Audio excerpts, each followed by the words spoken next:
اچھا ایک کوشچن نکلا یہ ہے کہ حدیث میں آتا ہے کہ مردوں کو گالیاں مت دو اور لوگوں کے بزرگوں کو گالیاں مت دو، اس قسم کا مفہوم بنتا ہے، یا ان کی برائیاں بیان نہ کرو.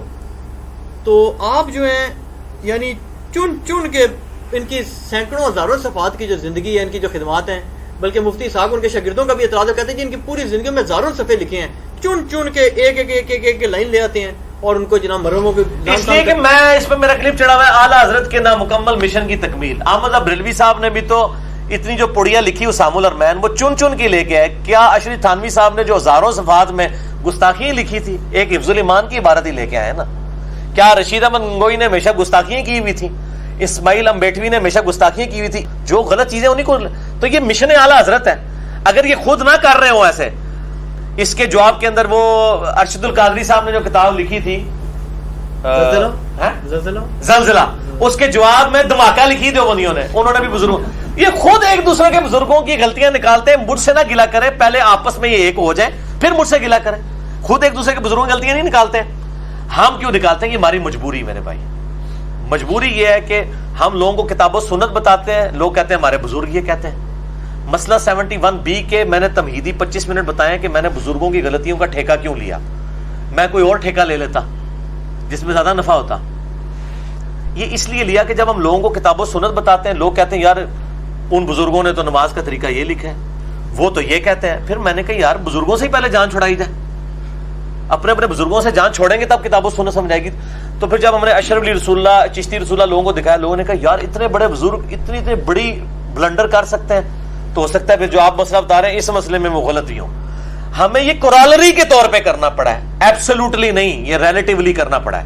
وہ میرا مسئلہ 71B انڈیا اور پاکستان کے بزرگوں کی 19 گستاخانہ عبارات کا تحقیقی جائزہ. اس میں میں نے بتایا کہ میں یہ کرنے کیوں جا رہا ہوں. میں تنگ آ گیا ہوں لوگوں کو قرآن و حدیث بتا کے، لوگ سنتے ہی نہیں ہیں. اور دیکھ لیں میں نے جو اس وقت 5-6 سال پہلے فارمولہ فٹ کیا ہے، آپ دیکھ لیں میں نے وہ جیسے ویکسین دریافت کر لی ہے. دیوبند بریلوی اہل حدیث شیعہ کی اصلاح کی ویکسین میں نے دریافت کر لی ہے کہ ان کے بزرگوں کی آکاس بیل جو لڑکی ہوئی ہے نا، یہ کاٹیں پھر ان کا تنا جو ہے بالکل ٹھیک ہو جائے گا. اس کے کاٹنے کے لیے طریقہ ہے کہ ان کی وہ غلطیاں بتائیں. جب غلطیاں دیکھتے ہیں کہتے ہیں یار یہ دیکھو چرسی پوٹری نہیں کر سکتا، اپنے نام کا کلمہ پڑھائے، یہ ایڈے بڑے بزرگ نے پڑھایا. پھر انجینئر صاحب جو باقی باتیں کرتے ہیں وہ بھی ٹھیک ہی کرتے ہوں گے. یہ مجبوری تھی جس کی وجہ سے ہمیں یہ سب کچھ کرنا پڑا ہے. باقی ہماری کسی کے ساتھ کوئی ذاتی دشمنی نہیں تھی. یہ اس لیے ہمیں ان کی غلطیاں ہائی لائٹ کرنی پڑی. کوئی شوق نہیں تھا واللہ گالیاں کھانے کا، یہ مجبوراً ہمیں کرنا پڑا ہے. اگر اس کی کاسٹ کے اوپر ہمارا کتاب و سنت کا کام بڑھتا ہے تو ہم ضرور کریں گے. اور یہ کام ہم نے بزرگوں سے ہی سیکھا ہے. بزرگ یہی کچھ کر رہے ہیں.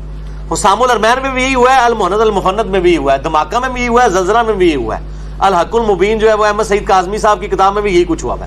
تو یہ بزرگوں دیکھا جی بزرگوں نے پیچھے چلنے بھی نہیں دیتے. میں بزرگوں نے پیچھے ٹور رہے ہیں. بزرگوں کو لیے میں طریقہ سیکھا ہے نا کہ چھوٹی چھوٹی غلطیاں نہیں ہیں، بڑی بڑی ہیں. تھوڑی تھوڑی غلطیاں بڑی بڑی قسم کی وہ پکڑ کے تو آپ لوگوں کے سامنے رکھیں.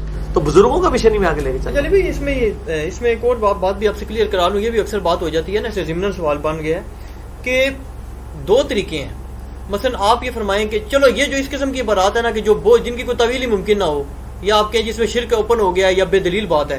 اب ایک چیز آ جاتی ہے کہ یعنی اسماء و رجال کی بحثیں چھڑ جاتی ہیں، یا وہ مطلب ہے اس میں اجتہادی مسئلہ ہے، محدثین کے سنوں میں اختلاف ہے، اس پہ ایک شخص کوئی اپنی رائے بناتا ہے. مثلا نماز کے طریقے میں کوئی اختلاف دیکھ لیں، کچھ کر لیں، تو وہ کہتے ہیں کہ یار اس میں آپ یہ بات کہتے ہیں میری دلیل زیادہ مضبوط ہے، ہو سکتا ہے دوسرے کی بھی غلط ہے، چلو میری نزدیک. جیسے ڈاکٹر سعد صاحب نے بھی کسی کا حوالہ دیا تھا کہ ہمارے نزدیک ہم 100% ٹھیک ہے، لیکن ہو سکتا ہے یار دوسرا بھی ٹھیک ہو، امام شافعی کا. تو وہ کہتے ہیں جی آپ ایسی بات کیوں نہیں کبھی نہیں کی آپ نے کسی نہیں کیوں نہیں کرتے میرے بھائی. میں تو اس سے آگے کی بات کرتا ہوں. میں نے تو کلپ چڑھا ہوا ہے کہ ہاتھ چھوڑ کے نماز پڑھنا بھی ثابت ہے، ہاتھ باندھ کے بھی ثابت ہے. میں نے تو یہ بات کی ہے. نہیں وہ تو دونوں ثابت ہے نا. وہ کہتے ہیں جی کہ مثال کے طور پہ آپ اس بات وہ یہ کہتے ہیں جو ثابت نہیں ہے میں اس کے اوپر بھی آنکھیں بند کر کے کہوں کہ تھوڑا بہت ثابت ہے. جو ثابت نہیں ہے وہ تھوڑا بہت تو ہر چیز ثابت ہی ہے نا. ایسی تو تھوڑا بہت تو میرے بھائی پھر کیا انہوں نے یہی کرائٹیریا بنایا ہوا ہے؟